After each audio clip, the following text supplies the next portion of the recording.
Olá pessoal, tudo bem com vocês? Eu sou o professor Natal, dando continuidade ao nosso curso de Química.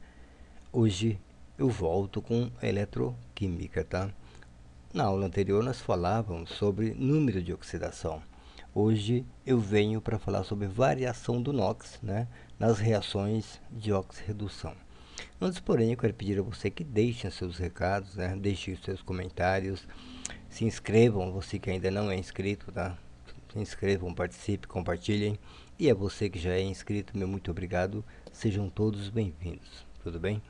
Você participando, isso significa que você ajuda o nosso canal a crescer, ok?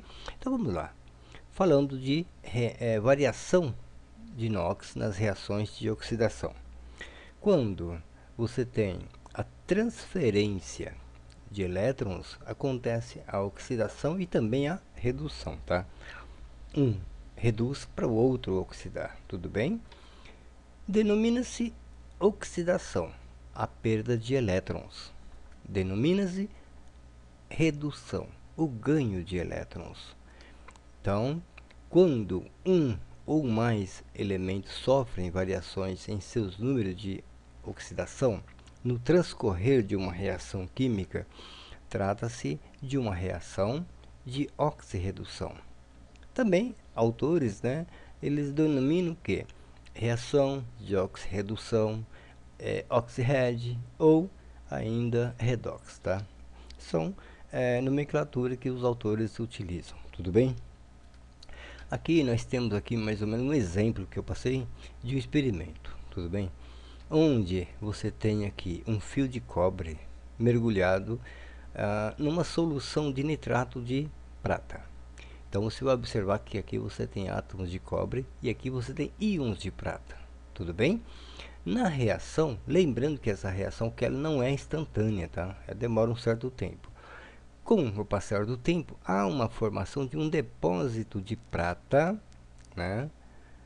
E a solução adquire uma cor azul, característica de íons de cobre. E você percebe que o cobre ele passa a fazer uma reação e uma representação de uma esponja aqui, não é isso? Então você vai percebendo que ele vai se expandindo, que espécie de uma espuma. É a reação que vai acontecendo com ele. Então você percebe que de átomo ele transforma íons de cobre. É uma formação de prata, né? E você está percebendo que aqui tem íons de cobre. Aqui o autor ele deu um zoom, né, para você entender o que está acontecendo aqui, tá? Então vamos ver a reação que acontece. Na verdade são semi-reações, não é isso?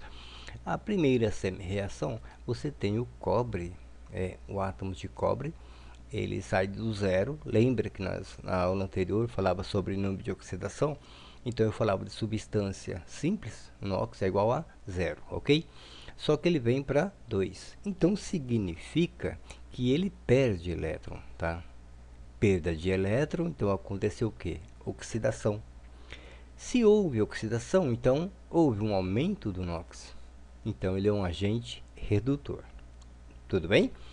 Na outra semi-reação você tem lá o íon de prata, então significa que ele ganhou o elétron, ok? Se houve ganho de elétron, então houve uma redução. Se houve redução, houve uma diminuição do NOx. Havendo a diminuição do NOx, então ele é um agente oxidante. Tudo bem, pessoal? Aqui eu coloquei para vocês observarem. Espécie que perde elétron, esse aqui é elétron abreviado, tá?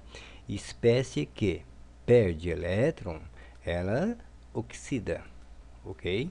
Se ela oxida, o NOx aumenta. Se o NOx aumenta, agente redutor. Tudo bem, pessoal? Continuando aqui, espécie que ganha elétron, ela se reduz. Se ela se reduz, ela diminui o NOx. Diminuindo o NOx é um agente oxidante. Tudo bem, pessoal? Vamos dar sequência aqui. Aqui você tem duas semi-reações, ok? Então eu vou colocar aqui a reação de oxirredução, no caso, a reação global, tá? Que é a soma das duas semi-reações. Então você tem aqui um átomo de cobre mais o nitrato de prata, formando aqui o nitrato de cobre, né? Mais átomos de prata. Tudo bem? Para a gente fazer o balanceamento, você observa que você tem um 2 aqui, você também tem um 2 aqui, então vamos colocar um 2 aqui no prata, né? No nitrato, e também um 2 no átomo de prata. Aqui você iguala com o número 1, porque vai dar todos iguais. Tudo bem, pessoal? Essa parte do balanceamento, posteriormente eu vou lançar uma aula sobre balanceamento de oxirredução, tá? Eu coloquei sempre para você observar o que a gente tem que fazer. Tudo bem? O intuito nosso hoje é falar sobre variação de inox. Vamos dar sequência. Aqui você tem mais um exemplo, né? Onde você tem o ferro, né, reagindo com oxigênio, formando óxido de ferro 3 ou óxido de férrico, né? Então vamos ver o que acontece. Você observa que o oxigênio também é uma substância simples, tá? Então ele vem para 2 menos, tá? Então significa que ele ganhou elétrons. Se ele ganhou elétrons, então ele sofreu uma redução. Ganho de elétrons, redução. Tudo bem? Então houve uma diminuição do NOx. Tudo bem? O ferro também é uma substância simples. Então ele vem do zero, vai até o menos, aliás, o 3 mais. Tudo bem? Do zero até o 3 mais. Então significa que ele perdeu elétrons, tá? Perdeu 3 elétrons, ok? Se ele perde elétrons, então ele sofre uma oxidação. Tudo bem? Se ele sofre uma oxidação, então acontece o que? Um aumento do NOx, ok?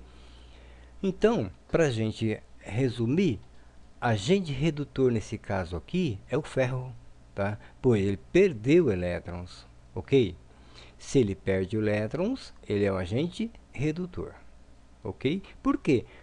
Ele sofreu uma oxidação. No outro caso, agente oxidante é o oxigênio, tá? Ele sai do zero e vai para menos 2, então ele sofreu uma redução, ok? Ele reduz para que o ferro oxida. Tudo bem, pessoal? Pessoal, qualquer dúvida, qualquer comentário, deixe seus comentários, tá? Para a gente poder estar fazendo uma interligação entre eu e você, ok? Sejam todos bem-vindos, participem, deixe seus comentários, tá? Obrigado a todos. Até a próxima. Fique em paz.